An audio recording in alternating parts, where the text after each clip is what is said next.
Why are you helping me? Because you're freezing. They told everyone to leave me here. Then they made a mistake.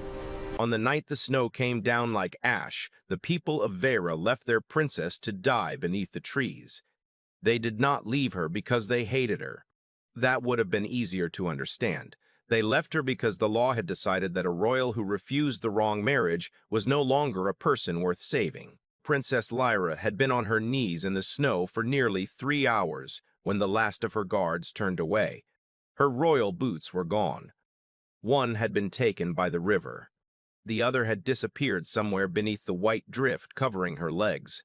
Her ceremonial cloak, once lined with silver fur, had been torn from her shoulders and left behind in the ravine as proof that she had resisted. A thin metal circlet remained in her pale blue hair. It was broken cleanly across one side. She could no longer feel her fingers. She could barely feel her face. The forest around her had gone silent except for the whisper of snow against the branches. No footsteps, no engines, no voices. Her guards had marched north toward the palace with the official explanation already prepared. The princess had fled. The princess had rejected the royal bond. The princess had been unable to survive the winter border. A tragedy, an unfortunate end, a necessary one. Lyra knew the truth. She had not fled. She had been executed without a blade. Her uncle had offered her one final choice 3 hours earlier: marry General Varric and surrender half her mind to the imperial bond, or be removed from the line of succession. Lyra had looked at the general across the council chamber and said no. Not loudly, not dramatically, just no. That single word had ended 23 years of royal privilege. The sentence had been immediate. Take her beyond the northern gate, the regent had ordered. Leave the tracking beacon active. If she survives the night, she can return voluntarily and accept the bond.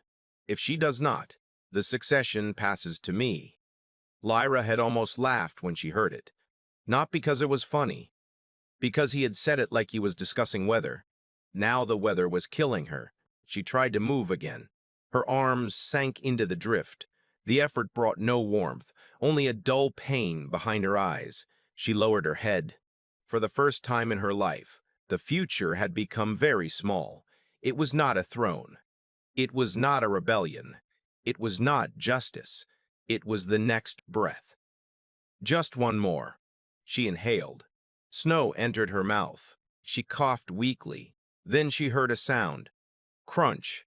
A second step. Crunch. A third. Slow. Heavy. Wrong. Lyra lifted her head. At first she saw nothing. Then a figure appeared between the trees. Tall, dark coat, no royal colors, no imperial escort. A human. He carried a battered pack over one shoulder and a long metal case in one hand. He stopped when he saw her. For several seconds neither of them spoke. Then he looked at the snow buried around her waist. He looked at the broken crown. He looked at the empty road behind her. He frowned. You're either very committed to making snow angels, he said, or someone's having a terrible day. Lyra stared at him. She had heard stories about humans. They were supposed to be aggressive, unrefined, dangerously curious. She had never heard that they were ridiculous. Go away, she whispered. The human tilted his head. That sounded less convincing than you probably wanted. I said go away. Yeah, I heard you. He dropped the metal case. Then he removed his gloves. Lyra watched him kneel in the snow. What are you doing? Making your day worse. How? He started digging. With his bare hands. You're wasting body heat. Probably. You'll freeze. Probably. Human. Princess. Her eyes narrowed. How do you know I'm a princess? He glanced at the broken circlet. You have a crown in your hair. 3 armed men just abandoned you, and you're dressed like someone who has never successfully carried her own luggage. I can carry luggage. Great, you're doing amazing. He kept digging. The snow was deeper than it looked. Every handful revealed more ice beneath it. The human worked quickly but carefully, clearing a space around her knees first, then her hips. Lyra watched his fingers turn red. Stop, she said. No, you are freezing. You noticed. I am serious. So am I. He pulled one of his gloves back on, grabbed a compact folding shovel from his pack, and drove the blade into the snow. "What's your name?" She hesitated. Names had always been political in the palace. A princess introduced herself with titles. A ruler introduced herself with lineage. A prisoner gave only what the guards required. "Lyra," she said, "just Lyra, for now." The human nodded. "Fair enough, I'm Ethan Vale. You are far from the human colonies. I get that a lot. Why are you here? Repair job. In the middle of a war zone." He looked around. Technically, the Empire calls this a protected forest. Lyra stared at him. "There are dead soldiers 30 meters away, which is why I am reconsidering the word protected." He dubbed faster. After another minute, he freed one of her legs. Lyra gasped. Pain exploded through her muscles. She tried to pull herself upright and nearly collapsed. Ethan caught her shoulder. "Easy, don't touch me." He immediately let go. Lyra noticed that. Most soldiers obeyed orders. Most nobles ignored them. This stranger actually listened. "Sorry," he said. She studied his face. Dark hair. Several days of stubble. Eyes the color of winter steel. No fear. No reverence. That was the strange part. He was looking at a princess the way someone might look at a stranded traveler. Not important. Not worthless. Just there. "Why did you stop?" she asked. "Because you're here." "That makes no sense. It doesn't have to." He cleared another section of snow. Lyra felt something tighten in her chest. "My guards were ordered to leave me." Ethan did not stop digging. "I guessed. They told you." "No? Then how? Then how? People who rescue someone usually come back for them." His tone was almost casual. People who don't usually start walking away before the person stops moving. Lyra looked toward the road. The footprints were already disappearing beneath the storm. "They said I had chosen my fate." Ethan's shovel slowed. "What fate?" "Marriage. That's a strange reason to abandon someone in a blizzard. Not where I come from." He looked at her. Really looked. Then he put the shovel aside. "Okay," he said quietly. "Tell me enough that I know how hard I need to fight." Lyra almost smiled. "Fight? I don't know. Maybe there's a polite way to say this." He reached into his pack. "I don't know it." He pulled out a black thermal coat. It was old, patched at one sleeve. The lining had been repaired more than once. He stood and wrapped it around her shoulders. Lyra froze. Warmth spread over her body so quickly it hurt. She looked down. The coat was far too large. Its collar covered half her face. "You need this more than I do," Ethan said. "You will freeze. I'm wearing 3 layers under it. Then why give it to me?" He shrugged. "Because you're colder." Lyra held the coat tighter. It smelled faintly of smoke, machine oil, and cedar. It did not smell like the palace. She had never smelled anything better. "Thank you," she whispered. Ethan looked surprised. "You're welcome." Then he crouched again. The storm thickened. His breath came harder. Her legs were almost free. Then the forest answered with a distant mechanical howl. Ethan stopped. He looked up. Lyra's blood went cold. "What is that?" He was already reaching for his scanner. Red lights moved across the display. "Search drones. Imperial? Probably. How long?" He studied the screen. 2 minutes. Lyra grabbed his wrist. "You need to leave." "Not happening. If they find you with me, they will execute you." "Then I suppose I should work faster." He dropped the scanner. His hands moved with sudden speed. Snow flew. Ice cracked. One leg free, then the other. Lyra tried to stand. Her knees failed immediately. Ethan caught her. She fell against his chest. His arms closed around her without hesitation. "I've got you." She hated how comforting those 3 words were. "I cannot walk." "I know." "Then leave me." "No." "Why?" He looked down at her. "Because I already gave you the coat." She blinked. "That is your reason?" "It was a good coat." She laughed. It hurt. It was the first laugh she had made in days. And somewhere beyond the trees, the search drones came closer. The first searchlight cut through the trees. White.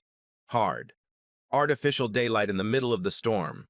Ethan pulled Lyra lower and dragged her behind a fallen trunk. She tried to help him move, but her legs were useless. "Put your arms around my neck," he whispered. "I can walk. You couldn't stand 10 seconds ago. I can try. You can try after we stop being visible." She wrapped her arms around his neck. He lifted her, not carefully, not delicately, efficiently, one arm beneath her knees, the other behind her back. Lyra stared at him.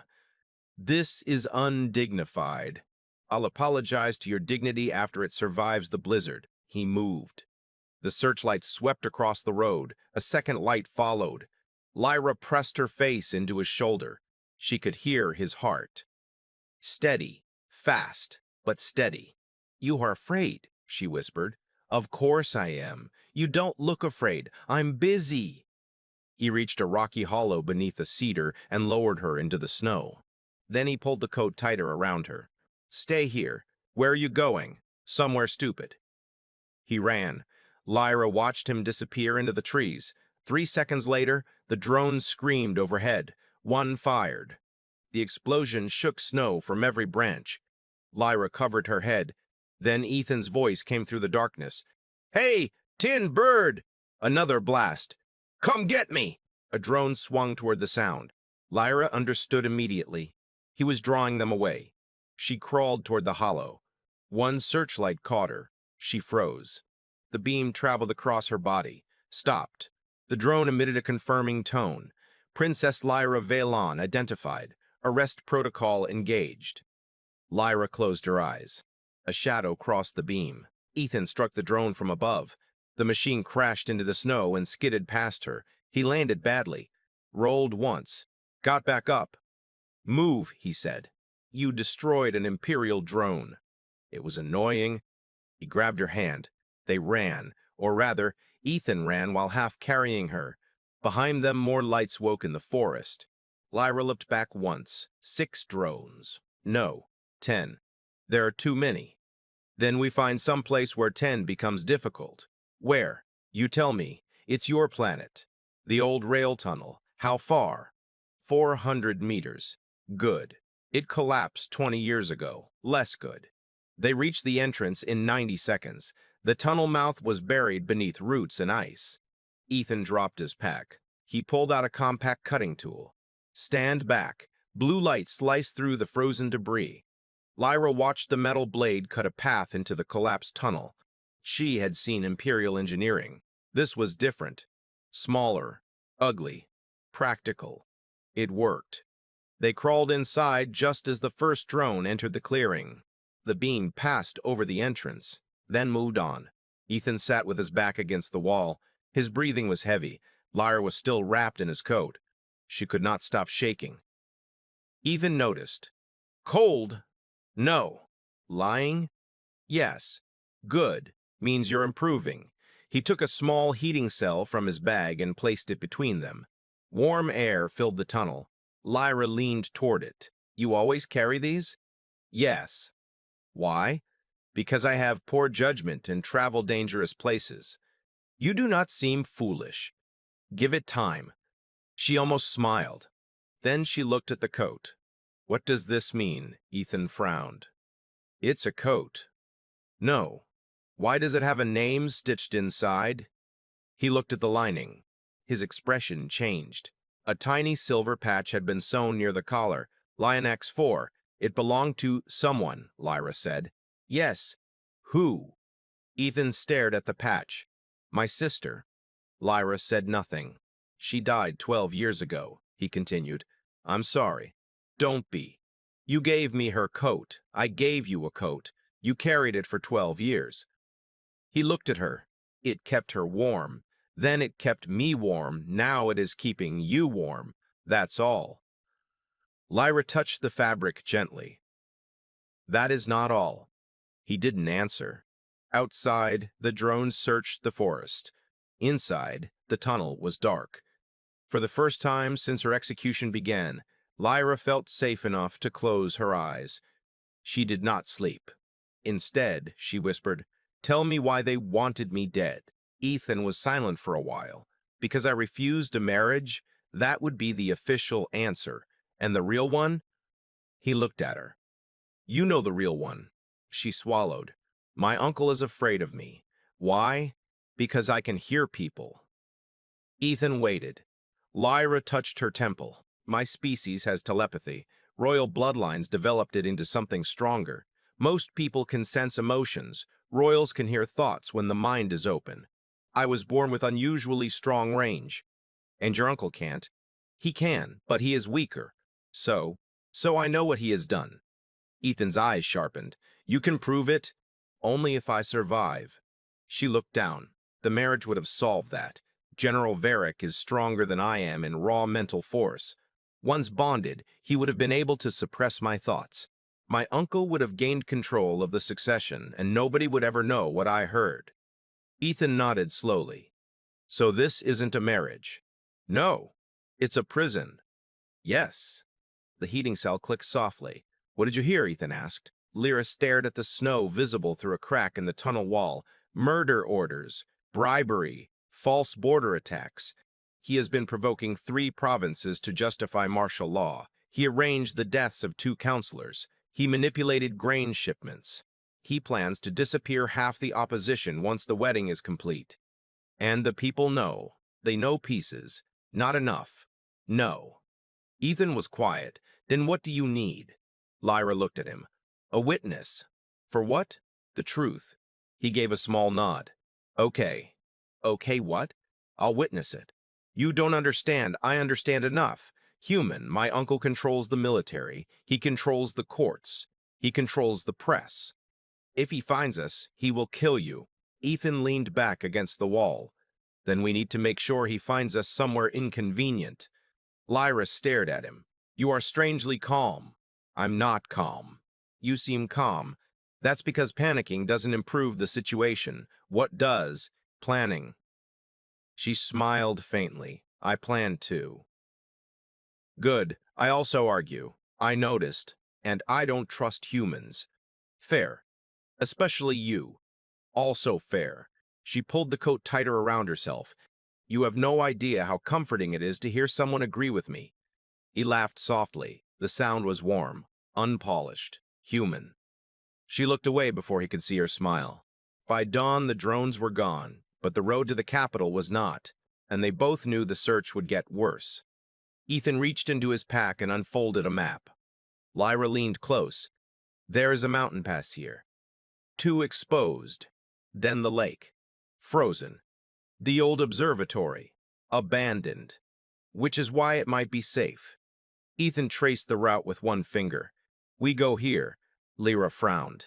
That valley belongs to the Royal Guard. Not anymore. What does that mean? He folded the map. It means I used to work for them. She looked up sharply. You were Imperial? I worked for several people. That was not my question. No. Then why did you say it? He stared toward the tunnel mouth. Because you deserved to know before we crossed into that valley. Lyra's expression softened. What were you? A retrieval specialist. You hunted people. Sometimes. And you stopped 12 years ago. She went still. Your sister. He nodded.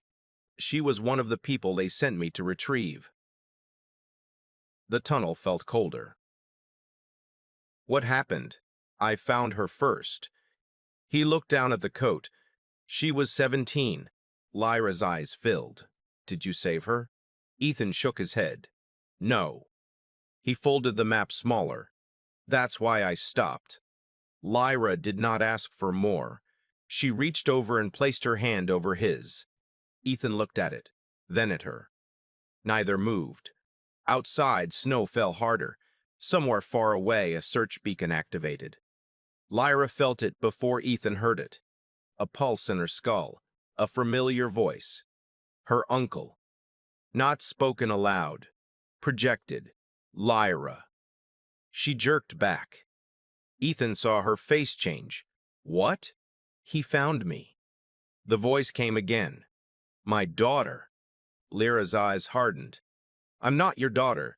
The telepathic message smiled inside her mind. Come home.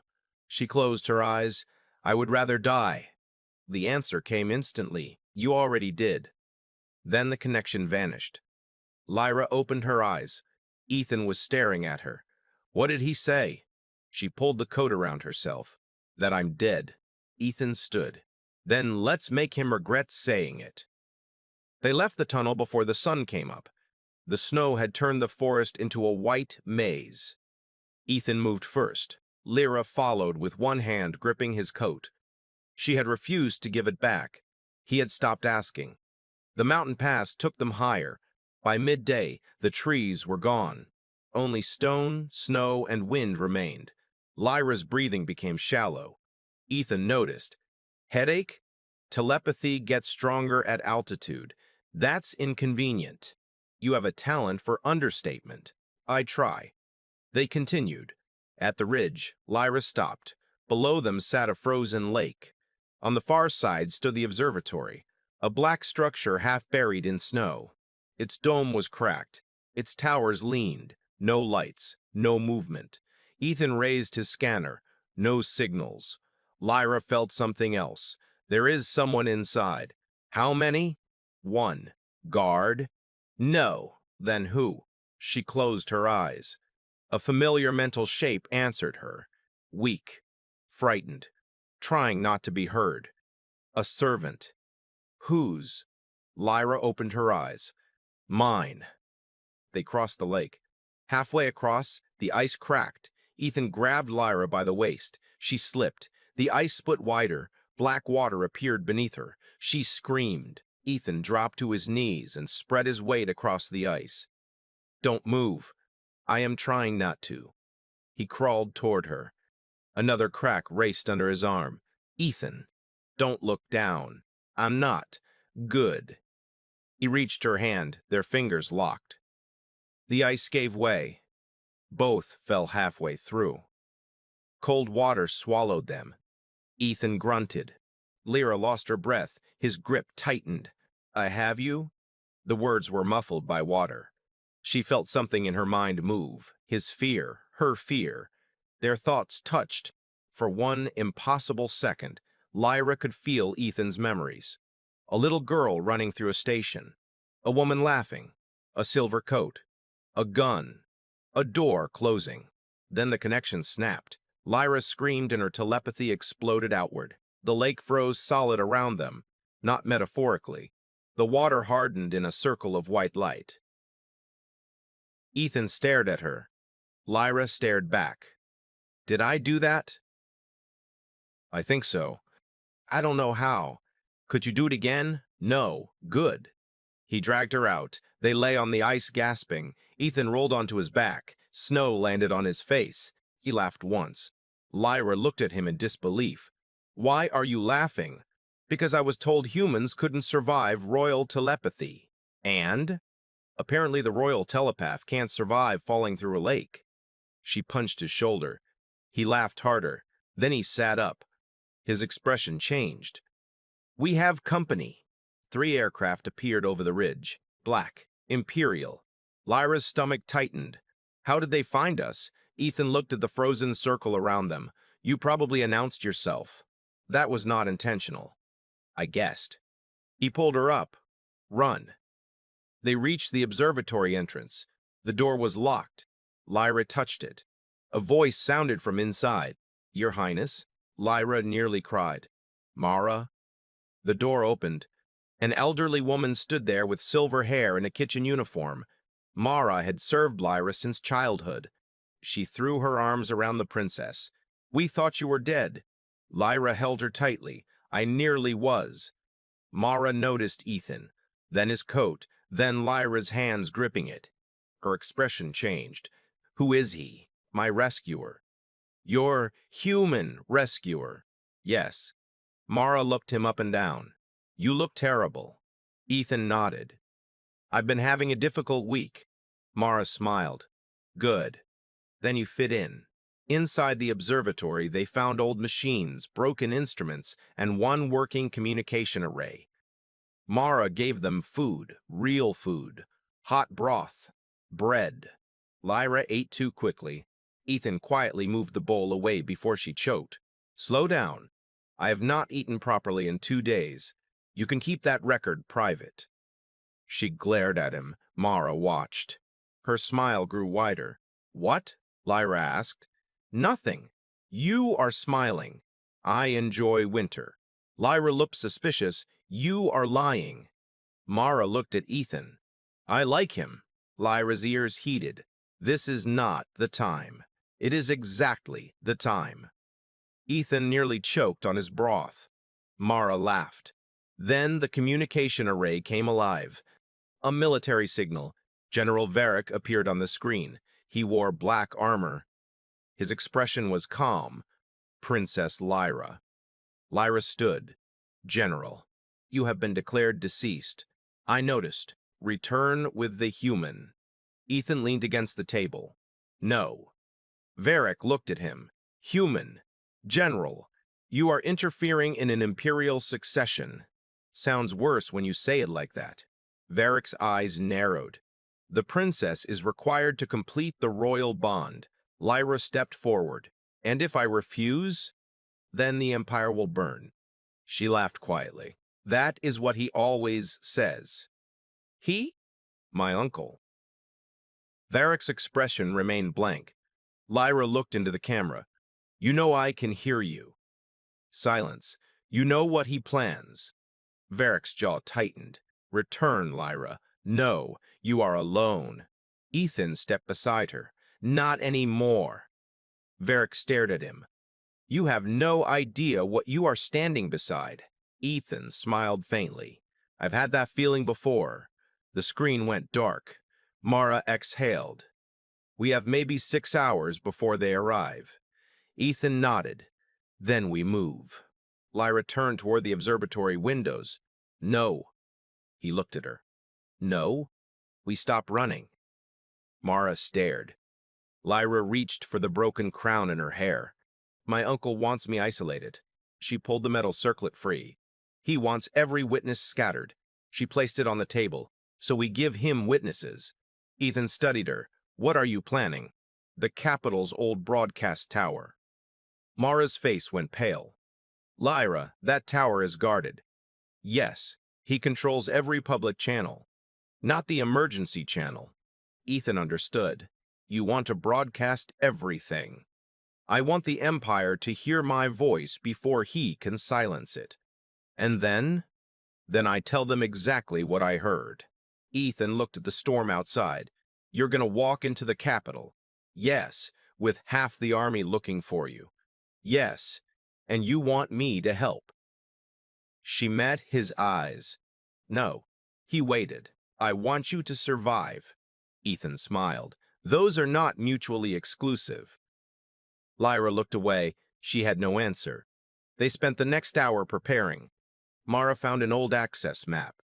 Ethan checked every exit. Lyra memorized names. Counselors, witnesses, soldiers, servants, people who had been silenced. Then she found one name that made her stop. Senna. Ethan looked up. "Who?" "A kitchen servant." Lyra touched the page. "She brought me water after I refused the bond." "What happened to her?" Lyra's voice broke. "The regent sentenced her for aiding me."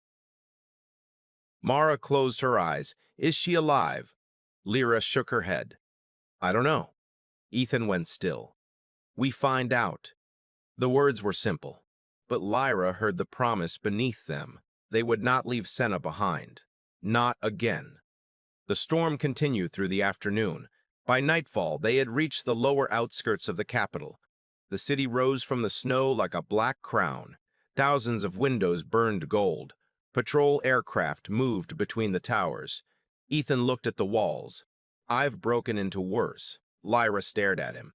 "That was supposed to make me feel better?" "A little." They entered through an old maintenance channel. 2 guards stood inside. Ethan moved before they could react. One punch, one sweep of the legs, both down. Lyra stared. "You have done this before." "I told you." "You omitted the part where you were frightening." "I was trying to be polite." They moved deeper into the city. Every corridor brought a new checkpoint. Every checkpoint required another lie. By midnight, they reached the service quarters. Mara had been right. Someone was alive. A young woman with dark hair and a scar along her cheek was sitting beside a heater. She looked up. Her eyes widened. Princess? Lyra crossed the room. Senna. The girl began to cry. Lyra hugged her. I thought they killed you. They tried. Why didn't they? Senna laughed through tears. Because I am apparently difficult to kill. Ethan smiled. I like her already. Senna looked at the coat. You stole someone's coat. Lyra glanced down. No. Borrowed? Ethan answered. Gifted. Senna nodded. Then he is probably serious. About what? Senna looked between them. You. Lyra's face warmed. We are running from an empire. That's usually when people become serious. Ethan laughed quietly. The moment ended when alarms started screaming. Red lights filled the corridor. Senna stood. They found us. Ethan drew his weapon. Lyra touched the wall. Voices flooded her mind. Hundreds, guards, officers, civilians, and one mind stronger than all of them. Her uncle. He was standing in the palace, waiting, smiling. Come home, Lyra. She closed her eyes. No. His thought sharpened. Then I will come for you. A blast shook the building. Ethan grabbed Lyra and Senna. Time to go. They ran. The palace defense system locked the city down in under 30 seconds. Doors sealed. Transit tubes stopped. Every public screen changed to the same image. Lyra's face. A black warning banner appeared beneath it. Tyr Mazonis Royal Fugitive. Ethan glanced at the nearest screen. You have terrible publicity. Lyra kept moving. My uncle has always preferred dramatic wording. Senna followed close behind. I think treasonous sounds impressive. Do not encourage him. They reached a stairwell. Boots thundered above them. Up or down? Ethan asked. Up, Lyra said. Why? The broadcast tower is above us. Ethan sighed. Of course it is. They climbed 12 floors. At the top, armored guards waited. Ethan stepped forward. Lyra caught his arm. No. He looked at her.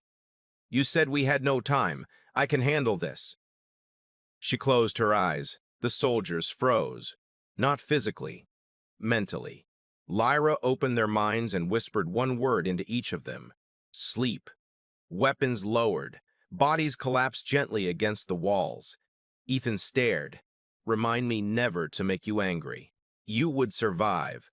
That's not what I asked. They entered the broadcast level. The main chamber was enormous. A ring of holographic panels surrounded a central platform. At the far end stood the transmission interface.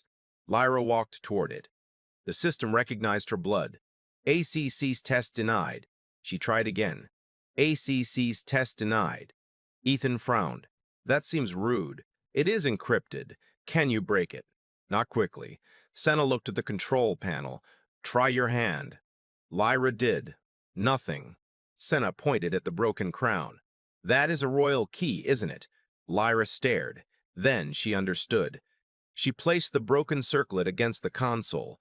The entire chamber came alive. The tower recognized the original succession seal. Lights shifted from red to violet. The system spoke. Here access confirmed. Ethan smiled. Now that's better. Lyra stepped onto the platform. The public channel opened. Across the empire, millions of screens changed. Her uncle's face vanished. Lyra appeared instead. She was wearing a human's coat. Her hair was covered with snow. There was a bruise along her temple. She looked nothing like a princess from a palace portrait. She looked alive. People of Vera, she began. Her voice shook once, then steadied. My name is Lyra Violin. I am your princess. The palace alarms became louder. Ethan moved to the door. You have 2 minutes. Then I will make every second count. She looked into the broadcast camera. My death was announced before I died. Across the empire, people stopped. Markets fell silent. Factories stopped. Barracks filled with soldiers watching screens. I was ordered to marry General Varric against my will. The bond would have allowed him to suppress my mind and the regent to control the succession through me. Her uncle's face appeared on a secondary screen. A counter message began. False. Tier business. Eine Schreckchen. Lyra continued. I refused. She touched the collar mark around her neck. For that refusal, I was taken beyond the northern gate and abandoned in a storm. A murmur passed through the control networks. My guards left me alive in the snow. They were told that if I survived, I would return and accept the bond. If I did not, my death would be classified as an accident. The room shook. An explosion hit the outer tower. Ethan steadied himself against the wall. 1 minute. Lyra nodded. I am not asking you to believe me because I am royal.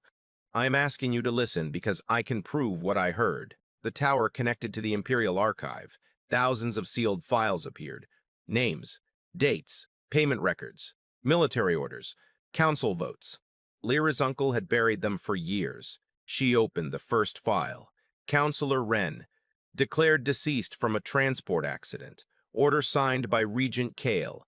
Cause of death, deliberate sabotage. A second file. Provincial grain shortage, deliberately engineered. Purpose, justify emergency military control. A third.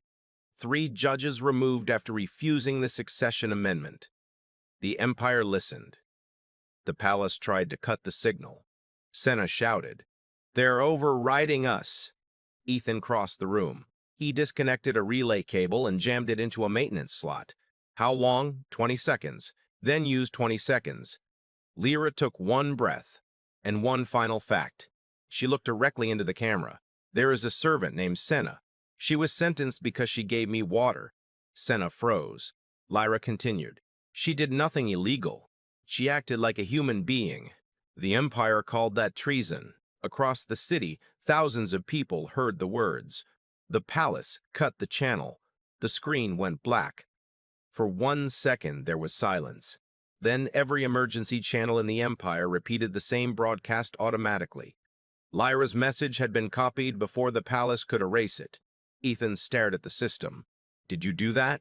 Lyra shook her head. The citizens did. A voice behind them answered. No. They turned. General Varric stood in the doorway. Alone. Weapon lowered. Armor covered in snow. Lyra stepped forward. You came. Yes. Ethan moved between them. Varric ignored him. Your broadcast reached the military. And? Varric removed his helmet. His face looked older than she remembered. Half the army has refused orders. Senna whispered. Half? Varric nodded. And the other half is waiting to see who wins. Lyra stared. Why are you here? He looked at her, then at the human coat around her shoulders. Because I was supposed to be the man you were forced to marry. He lowered his gaze, and I finally realized I was being used too. Ethan relaxed slightly. How much do you know? Varric looked at him. Enough. He handed Lyra a data cylinder. The Regent has activated the old succession protocol. He plans to dissolve the council tonight and crown himself before the provinces can respond. Lyra's fingers tightened around the cylinder. Where? The Hall of Winter. Ethan frowned. Why there? Varric answered. Because it was built as a sanctuary for the royal line. Its laws are older than the Empire. If Lyra enters alive, the regent cannot legally crown himself unless she renounces the succession in public. Lyra smiled faintly. He has never asked me to renounce it. Varric shook his head. Because he knows you won't. The tower lights flickered. A message appeared. Royal Guard Appresaching. Ethan picked up his weapon. We have to move. Lyra looked at him. You always say that. Because people keep chasing us. She touched his sleeve. When this is over, I want the coat back. He smiled. No? Why not? It looks better on you. The answer hit her harder than it should have. They left through a maintenance shaft. Varric stayed behind to delay the guards. The Hall of Winter was 3 kilometers away. They crossed the old palace bridge beneath a sky full of aircraft. Snow blew sideways. Lyra's telepathy screamed with voices. Fear, anger, confusion, hope, and one mind moving against all of them, the regent. He had opened the royal network. He was calling every loyalist at once. Lyra heard him. My dear niece. She stopped walking. Ethan stopped with her. He is talking to me. Can he hear you? Not unless I answer. His voice came again. You could end this tonight. Lyra closed her eyes. How? Come to the hall alone. No. The human will be killed if he is with you. Her eyes opened. Ethan looked at her. What did he say? She told him. Ethan shook his head. He's bluffing. Maybe. No, he's trying to separate us. I know. Then don't let him. Lyra stared at him. Why are you so certain? He looked toward the palace. Because people like him only understand control. If he wanted you alone, he would have killed me already. She understood. He is afraid of you.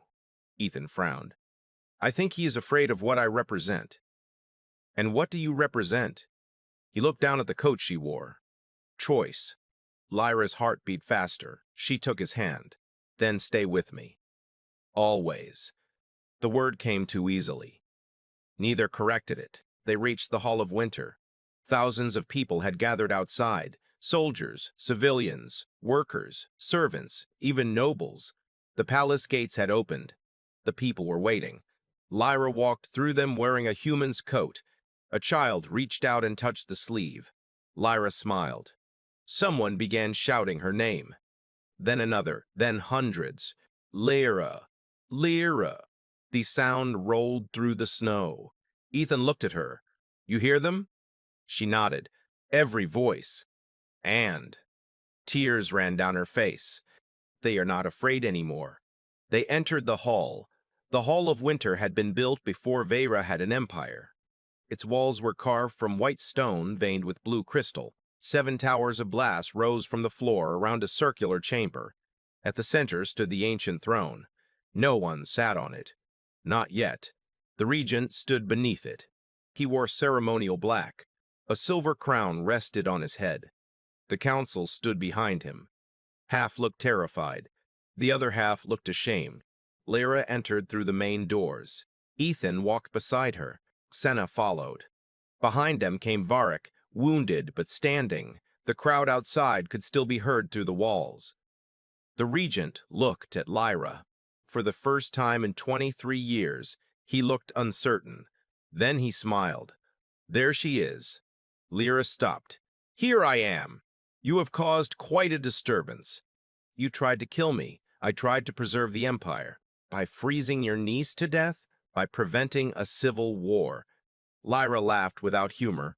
You always believed fear was the same as peace. The regent descended the steps.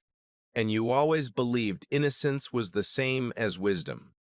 He looked at Ethan. You. Ethan nodded. Me. Do you know who you rescued? Yes. Do you know what she will become if she takes this throne? Probably someone who doesn't abandon people in snow. Several counselors looked down to hide smiles. The regent's face tightened. You think this is a joke. Not really. I just don't like you. Lyra touched Ethan's hand. The regent noticed. You gave her the coat. Ethan looked down. Yes, that coat belonged to your sister. The hall went silent. Lyra turned to Ethan. He stared at the regent. How do you know that? The regent smiled. Because I knew her. Ethan's face changed. Lyra felt it through the bond she did not yet understand. Pain, memory, rage. You knew my sister. The regent nodded. She served in the Northern Security Division. Ethan stepped forward. She was 17. Yes. You ordered her retrieval. Yes. Lyra looked at the regent. Why? He looked at Ethan. Because she had discovered the truth. Ethan's voice was almost a whisper. What truth? The same truth your princess has discovered. He turned to the hall. The empire has never been stable. It survives because someone chooses what must be sacrificed. Lyra shook her head. You murdered her. I gave the order. Ethan stared. The regent continued. She was not supposed to die. She escaped. The retrieval team panicked. Ethan's hands tightened. You said she was executed. The report said she died during transport. Ethan looked at Lyra. Something in him broke. Then the regent said the one thing he should not have said. If you want revenge, human, take it, but understand what happens after. The hall waited. Kill me, and the provinces will fight. Refuse the bond, and the generals will divide the army. Take the crown, and you will inherit every conflict I prevented. Lyra walked forward. You are not holding the empire together. The regent raised an eyebrow. No, you are standing on top of it. She stepped onto the first platform, and you are terrified that if you move, people will realize it was never carrying them. The council murmured. The regent's expression hardened. Kneel. Lyra did not. Renounce the succession. No. Accept the royal bond. No. Then you force my hand. He raised his hand. Soldiers entered from every side. Hundreds. Weapons charged. Ethan stepped in front of Lyra. That's a lot of men. Lyra whispered, Can you win? Probably not. Comforting. I didn't say we would fight them. Then what? He pointed upward.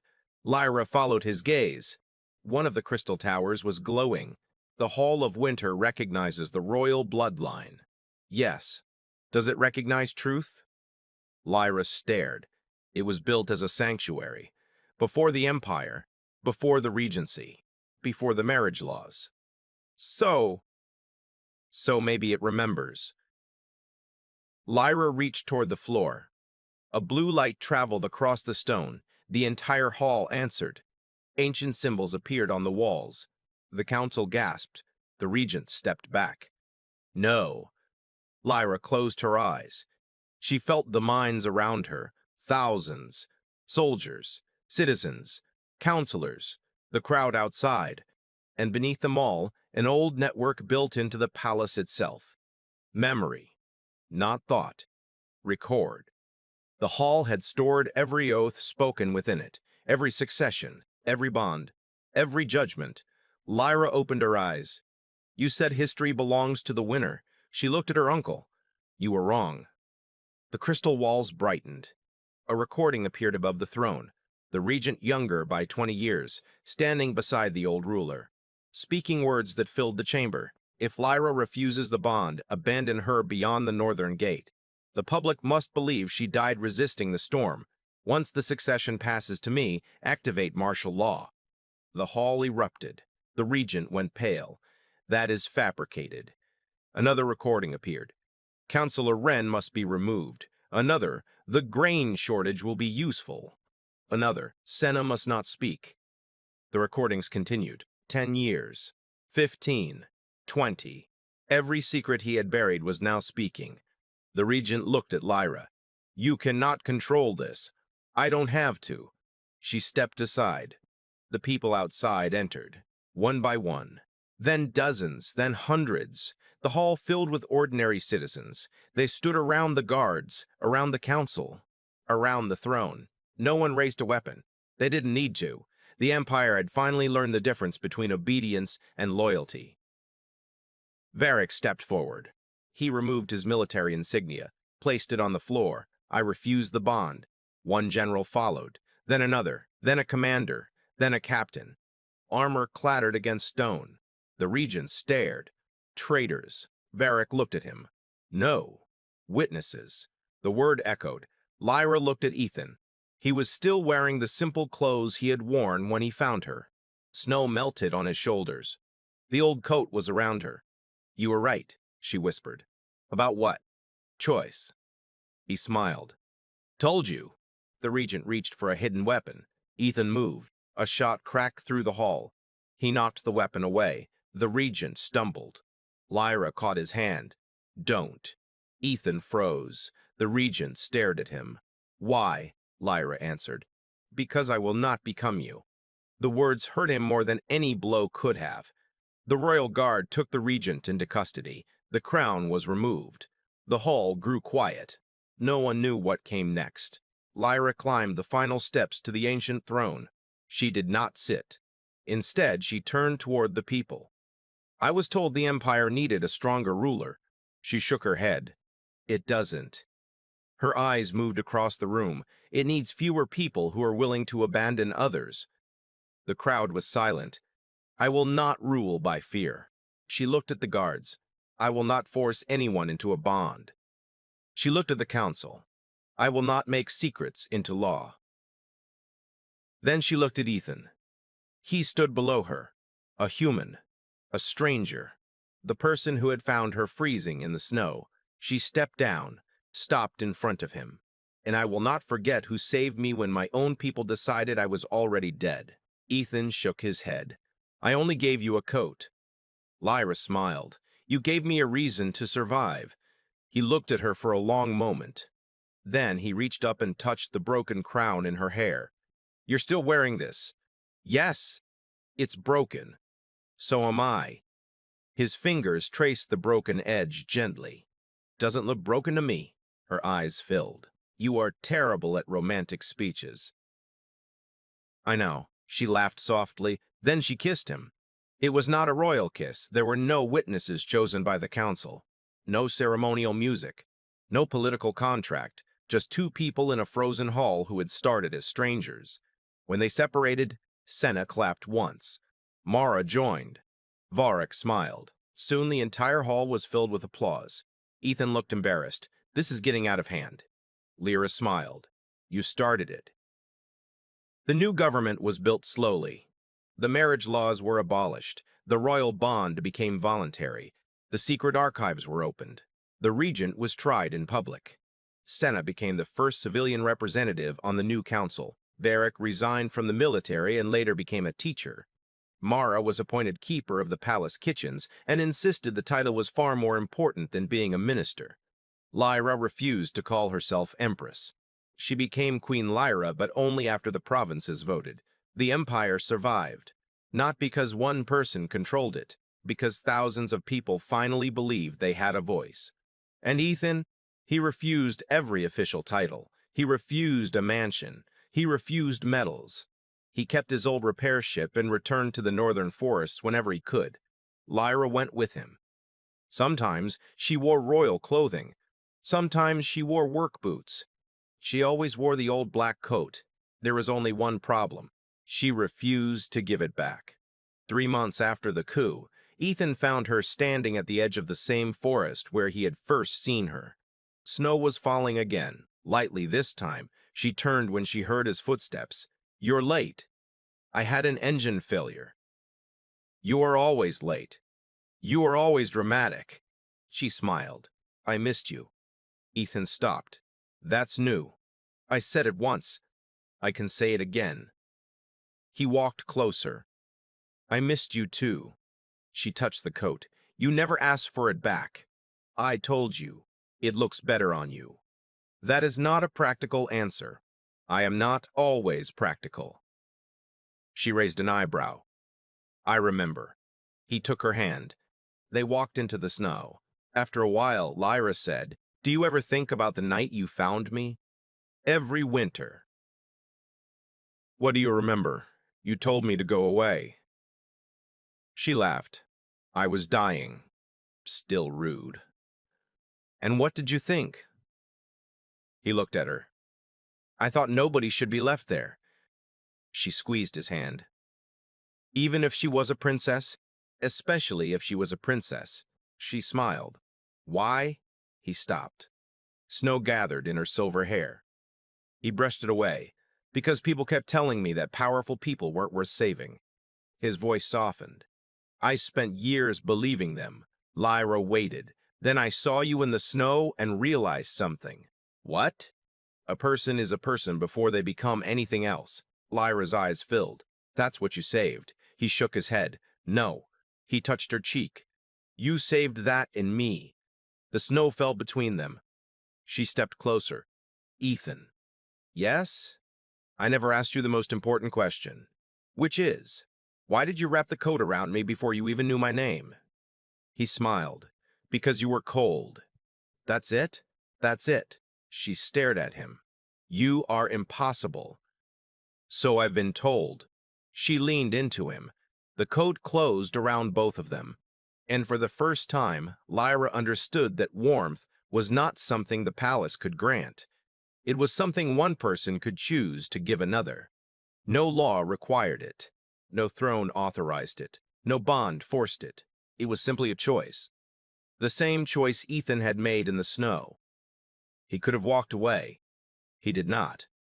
Years later, people would tell the story differently. Some would say a human warrior rescued the lost princess.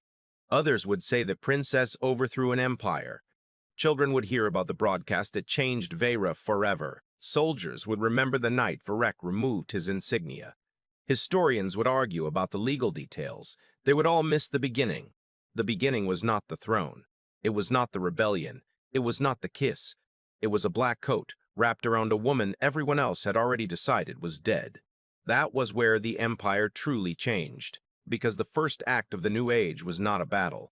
It was mercy. And somewhere in the old northern forest, whenever the snow began to fall, a queen and a human would walk beneath the trees wearing one coat between them. People sometimes asked Queen Lyra why she kept the old coat when she could have commissioned 1,000 new ones.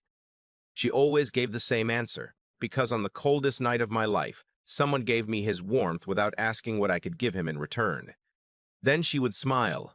That is the kind of kingdom I wanted to build. And Ethan, whenever he heard her say it, would pretend to be embarrassed. He never was, because he remembered the first night, the broken crown, the frozen road, the girl who told him to go away, and the simple decision that changed everything.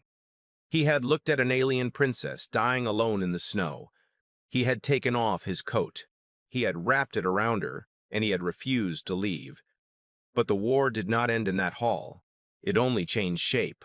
3 days after the regent's arrest, 6 provinces refused the new council. 2 frontier fleets declared independence. A military faction disappeared into the eastern mountains. And somewhere beyond the northern border, someone began broadcasting a message in the old imperial code. Lyra heard it before the intelligence officers did. She woke in the middle of the night with blood on her lip. Ethan was beside her instantly. What happened? She sat up. The network. What network? The royal one. He turned on the light. You said the old bond system was shut down. The bonds were... The network is older. And... Lyra stared into the darkness. Someone is trying to wake it. They found the source in the morning. A signal came from the northern ice shelf. No ships were supposed to be there. No settlement existed within 500 kilometers. Ethan studied the coordinates. We should send a team. No. Lyra, this signal is using my bloodline as a key, which is exactly why you shouldn't go, which is exactly why I have to. He stared at her. You are the queen now. I know. Queens generally send people to investigate dangerous places. I have sent people. Who? The best scouts in the army. And they came back afraid. Ethan looked at the map again. That's new. Yes. Then I'm coming. No. You can be queen. I can be difficult. She almost smiled. You already are. They left 2 days later. The northern shelf was colder than any place Ethan had ever visited. The sky was black even during daylight. Ice rose like cliffs on both sides of the landing field. At the coordinates, they found a tower. Not imperial, older. The structure was made of dark glass and silver stone. Lyra placed her hand against it. The tower opened. Ethan frowned. I have a bad feeling. So do I. Good. We agree. Inside, there were no machines, only mirrors. Hundreds of them. Each reflected a different version of Lyra. Queen, child, prisoner, warrior, old woman, dead woman. Ethan looked into one mirror. It showed his sister. He stopped breathing. Ethan. He did not answer. The girl in the mirror smiled. You took your time. Ethan stepped closer. Lyra touched his arm. It's not her. I know. But his voice broke. The mirror spoke again. You still blame yourself. Ethan clenched his fists. Show yourself. The image changed. A woman appeared behind the reflection. Older, severe, silver eyes. You know who I am, she said. Lyra's face went pale. The first queen. Ethan looked at Lyra, first queen, the founder of the royal telepathic line. The woman in the mirror smiled. You have inherited my blood. Lyra stepped forward. Are you alive? No. Then what are you? A memory. The mirrors brightened. 1,000 voices spoke at once, the same voice. The royal bond was never designed to control minds. Lyra stared. What? It was designed to prevent war. Ethan frowned. How? The ancient queen answered. Two rulers shared memory so completely that neither could lie about what the other had seen. Lyra understood. The bond was supposed to create accountability. Yes. Then the Empire corrupted it. Yes. And the stronger partner steering the weaker mind?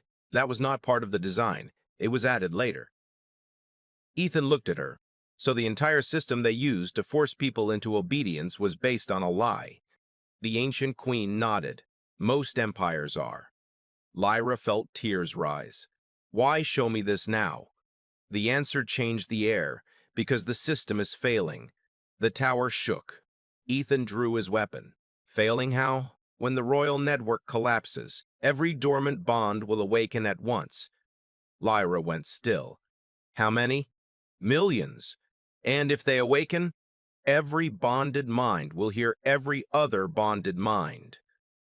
Ethan stared. That would be chaos. Worse, said the ancient queen, it would be truth. Silence filled the chamber. Lyra understood what that meant. Every secret, every murder, every hidden order, every private thought. The empire could collapse in hours. How do I stop it? Lyra asked. The ancient queen looked at Ethan. You don't. Lyra frowned. Then what? You change the bond. Ethan stepped forward. How? The queen smiled. With a voluntary connection stronger than blood. Lyra looked at him. He looked at her. That's us, she whispered. The ancient queen's reflection nodded. Yes. Ethan's face hardened. What does it cost? The woman did not answer immediately. That silence frightened Lyra more than anything else. Everything you hide from each other, she said. Ethan swallowed. All memories? All. Lyra stepped back. She understood. The reason people feared telepathy was not the ability to hear thoughts. It was the inability to hide from someone who loved you. Every shame, every fear, every regret, every wound. Nothing would remain private. Ethan looked at Lyra. You don't have to do this. Neither do you. Then we won't. The tower shook again. The ancient queen looked at them. The choice must be yours. The image disappeared. The mirrors went dark. Lyra stood in silence. Ethan moved closer. We can leave. Yes. We can let the old network collapse. Yes. People will suffer. Yes. He sighed. You hate when there is no good option. She gave a small smile. I hate when you notice. He reached for her hand. Then choose what you can live with. She looked down at their fingers. What if you see everything? You mean the embarrassing things? The worst things. I've already seen you frozen in snow, half unconscious, wearing no shoes. She laughed. That is not the same. It is to me. She raised her eyes. What if I see yours? Ethan's smile faded. Then maybe you will understand why I kept walking when everyone else stopped. Her heart ached. They stood before the ancient tower. Then Lyra made her choice. She reached up and touched his forehead. Together. Together.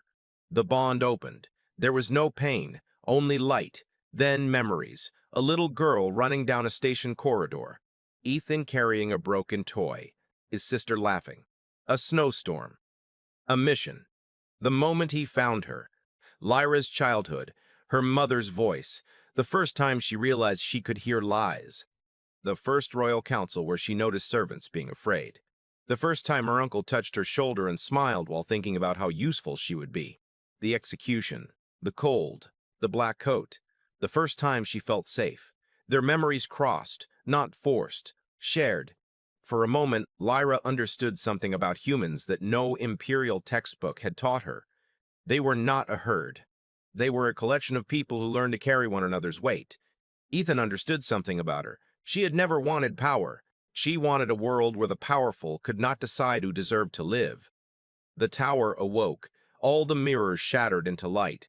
Across Vera, dormant bonds opened. But instead of chaos, the network changed.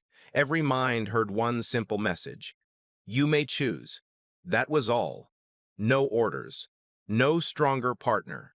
No control. Choice. The ancient system rewritten by two people standing together in a frozen tower. When they returned to the capital, the empire was different again.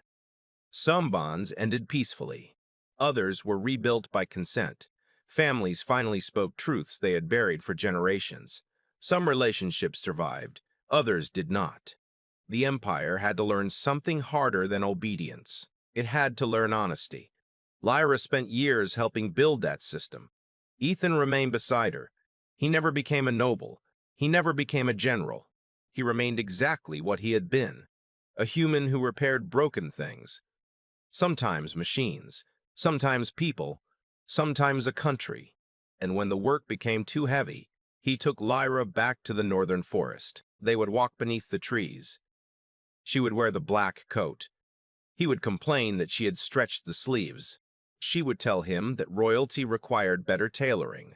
He would say that royal tailoring was why emperors kept dying of cold. She would laugh, and every winter they returned to the place where their lives had changed. One year, Lyra brought the old crown. It was still broken. Ethan looked at it. You could repair that. I could. Why don't you? She placed it on a stone. Because I don't want to forget. Forget what? That I was once willing to believe I was worthless because other people said so. Ethan stood beside her. You were never worthless. I know now. She looked at the snow. But I need the broken crown to remember how I learned. He nodded. Fair? She turned toward him. And the coat? Still yours? Even after all these years. Especially after all these years. She smiled. You know, when we first met, I thought humans were primitive. You still do. Sometimes. Good.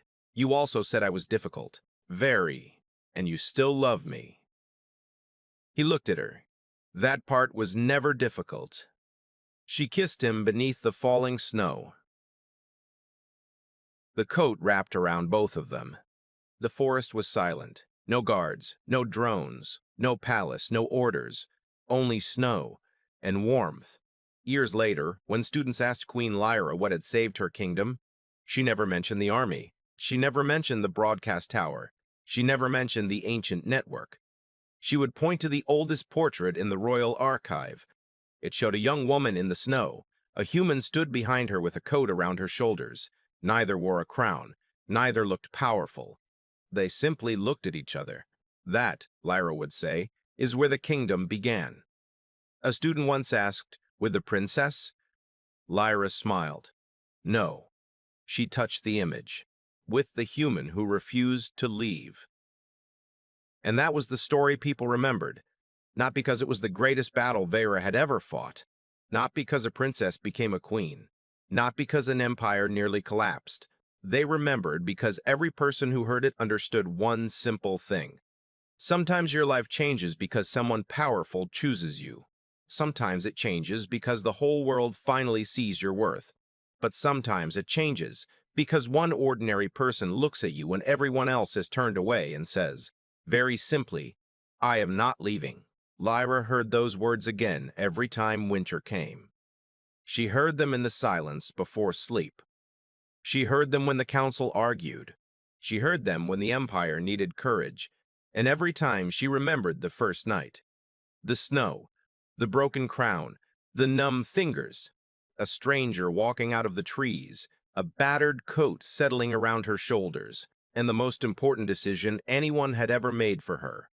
Not to control her, not to marry her, not to save a throne, just to save her.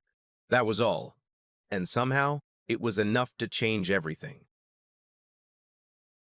The first anniversary of the snowfall became a strange holiday on Vera. It was called the Day of the Coat. Lyra hated the name. Ethan secretly loved it. Every year, citizens left old coats on the steps of the Hall of Winter. Thousands of them. Some were new. Some were patched. Some were children's jackets. Some had belonged to soldiers. They were donated to anyone who needed warmth. The tradition spread to every province. The message was simple: no one left outside. No one abandoned in the snow. No one forgotten because they lacked power. Lyra thought it was sentimental. Ethan told her she was secretly sentimental too. She denied it every year. He never believed her. On the 5th anniversary, they stood together on the palace balcony while citizens filled the square below. Snow drifted across the city. Senna stood beside the new council. Mara was older but still terrifyingly energetic. Varric had grown a beard and complained that teachers were treated worse than generals. Children carried black flags with silver stitching. Lyra turned to Ethan. "Do you remember what you said when you first found me? Probably something stupid. You said I was either making snow angels or having a terrible day. I stand by it. You were terrible at first impressions, and yet you kept the coat." She smiled. "I kept more than the coat." He looked at her. "You know, for someone who ruled an empire, you are remarkably bad at subtlety. I learned from you." The crowd below began chanting. Not her name, not his. A single word. Warmth. Lyra looked out over them. "We did that," she whispered. "You did. We did." He let it go. After the ceremony, they returned to the northern forest alone. The old execution route had been dismantled. The road no longer existed. The snow covered everything. Ethan walked beside her. "Do you ever wonder what would have happened if I had arrived 10 minutes later?" Lyra stopped. "No." "Why not?" "Because you didn't." "That's your answer?" "Yes." She looked at him. "I spent too much of my life thinking about things that might have happened. What if I had obeyed? What if I had married him? What if I had married him? What if my uncle had changed? What if I had never heard the first secret?" She stepped closer. "Then you found me." Ethan nodded. "I did. So now I think about what did happen." She took his hand. "You came. I did. You dug. I did. You gave me your coat. I was under a lot of pressure." She laughed. "And you stayed." His expression softened. "Yes, that is enough for me." They kept walking. Eventually they reached the clearing. The stone where Lyra had been trapped remained. It was smaller than she remembered. Everything from childhood becomes smaller when you survive it. She knelt. Her fingers touched the frozen ground. "I remember thinking the next breath would be my last." Ethan knelt beside her. "And now," she breathed in, "cold air, clean air, alive. Now I think the next breath is just the next breath." He smiled. "That's progress." A wind moved through the trees. Snow landed on his shoulders. Lyra stood and brushed it away. "You're getting cold." "I'm fine." She stared at him. "You always say that. It usually works."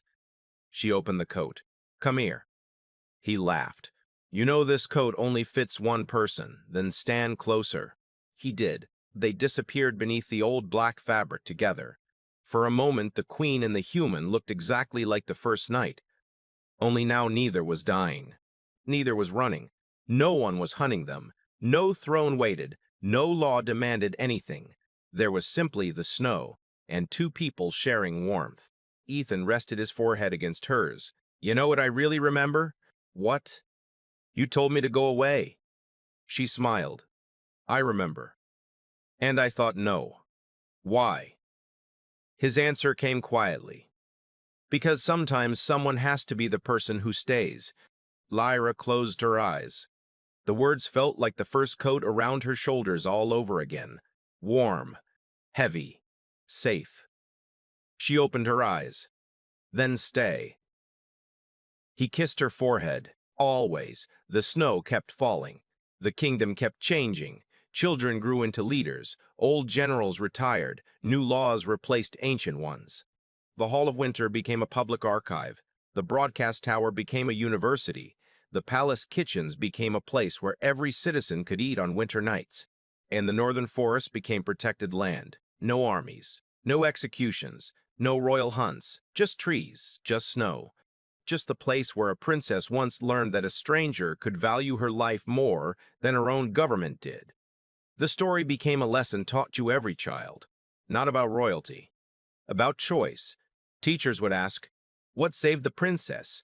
Some children answered, "The human." Others said, "Her telepathy." Others said, "The rebellion."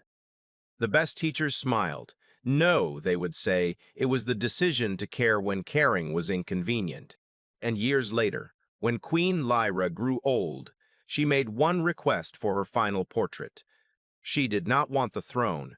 She did not want the crown. She did not want the ceremonial robes. She wanted the old black coat. She sat beneath the northern trees. Snow fell around her. The coat rested on her shoulders. The broken crown sat beside her, still unrepaired. Ethan stood just outside the frame.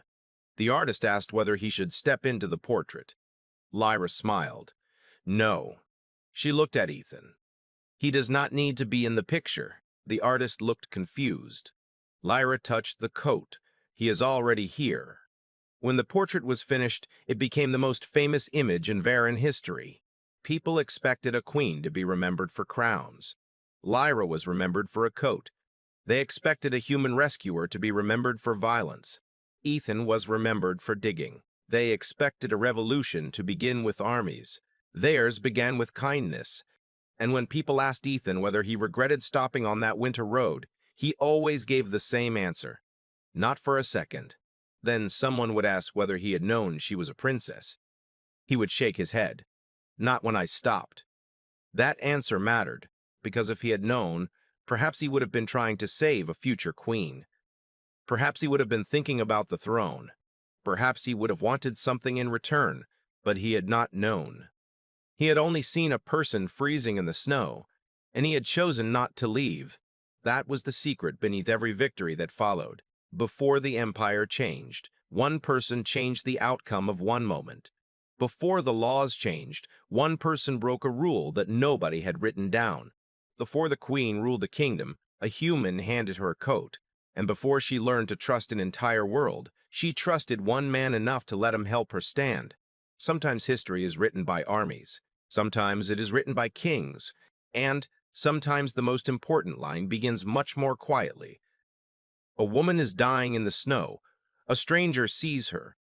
He has every reason to keep walking. He doesn't. He kneels. He digs. He gives away the only coat he owns. And when she asks him why, he does not tell her about destiny. He does not tell her about prophecy. He does not tell her that she will become a queen. He simply says the only answer that ever mattered: "Because you're cold." And that is how a human saved an alien princess. Not with an army, not with a weapon, not with a crown, with warmth and the refusal to leave. There was one last thing Lyra kept secret from Ethan for almost 20 years. It was not another conspiracy. It was not another enemy. It was not some forgotten royal weapon waiting beneath the capital. It was a memory. The first time she heard his voice in the snow, before he had reached her, her telepathy had brushed against his mind. Only for a fraction of a second. She had felt his exhaustion, his loneliness, the old grief he carried, and beneath all of it, one stubborn thought: "Keep walking." Then another thought had answered it: "Not today." Lyra had never told him because she had been afraid. Not afraid of the memory, afraid of what it meant. Years later, on a quiet winter morning, she finally told him. They were sitting beside the window of their home, watching snow gather on the trees. Ethan looked at her. "You heard me before I reached you." For a second. "What did you hear?" She smiled. "You were telling yourself to keep walking." He looked embarrassed. "I don't remember that." "I do." And then Lyra touched his hand. "Then you changed your mind." He was quiet for a long time. "Did you know then what would happen?" "No." "Did you know I would save you?" "No." "Did you know you would save me?" Lyra shook her head. "Not then." He squeezed her fingers. "Good." she smiled. Why good? Because it means we were both free to choose. Snow slid from the roof. The sound filled the silence between them. Lyra leaned against his shoulder. That's the part I like best. Which part? That neither of us knew where the road would lead. Ethan kissed the top of her head. We just kept walking. Exactly. And outside their window the snow kept falling. Softly this time. Not like a sentence, not like a death. Just weather, just winter. Just another night in a world that had finally learned that a person's worth could never be measured by a crown, a bloodline, a title, or a command. A world where no one had to earn the right to be rescued. A world where a coat could be shared. A world where staying was a choice, and sometimes one choice was enough to change everything. That was the truth Lyra carried for the rest of her life. Not that a human had rescued a princess, not that a queen had changed an empire. Only this: when the world told one person to look away, another person looked closer. When the law said, "Leave her," he stayed. When the cold said enough, he answered with warmth. And when Lyra finally asked him why, he never gave her a complicated answer. Because complicated answers belong to palaces. His belonged to people. She was cold, so he gave her his coat. She was afraid, so he stayed. She was alone, so he became her witness. And when the entire empire tried to decide what she was worth, he had already made his decision. She was worth saving. That was all. It was enough. And that is why, whenever the first snow of winter covered the northern road, people would stop for a moment before continuing home. They would look at the trees. They would remember the story. A princess had been abandoned there. A human had found her. The kingdom had nearly lost everything. Instead, it found a different future. Not because fate demanded it. Not because prophecy promised it. Because one person refused to walk away from another. Sometimes that is how history changes. Quietly. One choice. One coat. One person staying when everyone else is gone. And whenever Lyra was asked whether she had ever been afraid that night, she always answered honestly, yes. Then the interviewer would ask what she was most afraid of.